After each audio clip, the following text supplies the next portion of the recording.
Hi friends, இந்த வீடியோவில் நாம் இதை பற்றி பார்க்க போகிறோம்னா நினைத்தால் இனிக்கும் சீரியல் ரிவ்யூ பற்றி தான் இந்த வீடியோவில் பார்க்க போகிறோம். அதுக்கு முன்னாடி நம்ம சேனலை சப்ஸ்கிரைப் பண்ணாதவங்க கீழே இருக்கிற சப்ஸ்கிரைப் பண்ண கிளிக் பண்ணிவிட்டு பக்கத்தில் இருக்கிற பெல் பட்டனையும் கிளிக் பண்ணிடுங்க. சரி, வாங்க வீடியோக்குள்ளே போகலாம். இந்த ஒரு எபிசோட் எப்படி ஸ்டார்ட் ஆகுதுன்னா, நம்ம தமனா சாவித்ரி, மனோ, ரகுவரன் 3 பேருக்கும் ஃபோன் போட்டு நைட்டு என்னோட ரூமுக்கு வாங்க அப்படின்னு சொன்னதும், இவன் எதுக்காக நம்மளை ரூமுக்கு வர சொல்கிறா அப்படின்னுட்டு நேராக நம்ம ரகுவரன், தமனா, சாவித்ரி 3 பேருமே நேராக ரூமுக்கு வராங்க. அங்கே பார்த்தோன்னா தலைவெறி கோலத்தில் நம்ம பொம்மை எப்படி பேக்கெட்டப்பில் இருப்பாங்களோ அதே மாதிரி கருப்பு புடவையெல்லாம் கட்டி அச்சு அசலாக பொம்மை மாதிரி தலை விரித்து போட்டுட்டு இருக்காங்க.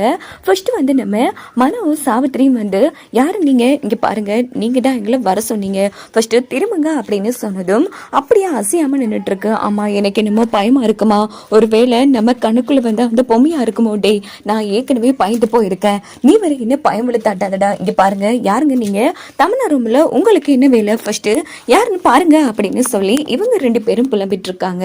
அப்படின்னு பார்த்து ரகுரம் தமனா இப்போ எதுக்கு தூங்குற டைம்ல நீ வர சொன்ன அப்படின்னு பாக்குறாங்க. பார்த்தா தலைவரி கோலம், ஐயோ பொம்மி வந்துட்டான், அப்ப பொம்மி சாகலையா அப்படின்னு சொல்லி கத்திட்டு இருக்காங்க. என்ன தம்பி சொல்றீங்க? ஆமாக்கா, இது பொம்மிதான் அப்படின்னு சொன்னதும் சாவித்திரி, மனு எல்லாரும் கத்துறாங்க. ஐயோ சத்தம் போடாதீங்க, நான் தான் அப்படின்னு தமனா சொன்னதும் 3 பேருமே அடிச்சு ஆடுறாங்க. தமனா என்ன பண்ணிட்டு இருக்கேன், என்ன இதெல்லாம் அப்படின்னு கேட்டதும், ஐயோ அதை பயப்படாதீங்க, அப்போ நீங்க 3 பேரும் நான் பொம்மி ஆவிதான்னு நம்பிட்டீங்களா அப்படின்னு கேட்டதும், என்னது பொம்மி ஆவின்னு நம்பிட்டீங்களா, அச்சு எல்லாம் அப்படியே பொம்மி மாதிரி இருக்கு தெரியுமா, நான் பயந்தே போயிட்டேன், இன்னும் கொஞ்ச நேரத்தால என்னோட சீவன் நின்று இருக்குங்கிற மாதிரி சாவித்ரி பயப்படுறாங்க. சரி சரி 3 பேரும் ஃபர்ஸ்ட் ஹூல் ஆகுங்க, நான் தமனாதா, நான் இப்போ எதுக்கு இந்த பொம்மை கேட்டப்பில் இருக்கேன் தெரியுமா, இங்க பாருங்க, இன்னைக்கு பத்மநாத மாமா கதையை நம்ம முடிச்சிடணும்.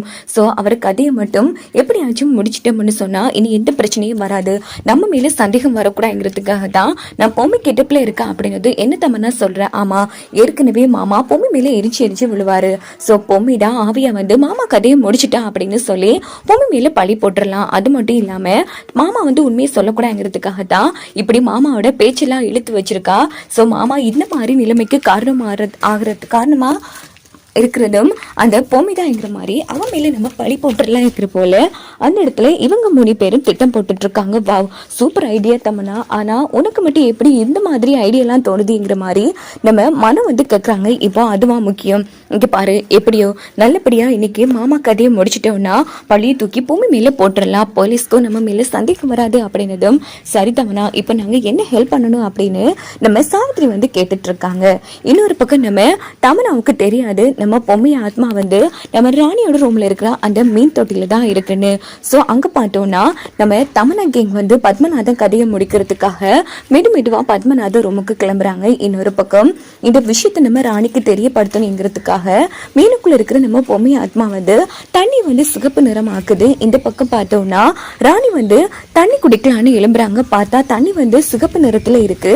இது பார்த்தா ராணி செம அடிச்சு ஆறாங்க. எனக்கா இது எல்லாம் சிறப்பா நடந்து முடிஞ்சிருச்சுன்னு பார்த்தா தண்ணி சிகப்பு நிறமா மாறிடுச்சு. அப்படின்னா ஏதோ ஒரு விஷயம் தப்பா நடக்க போகுது, இப்ப என்ன பண்றது அப்படின்னு சொல்லிட்டு ராணி மெதுவா கீழே இறங்கி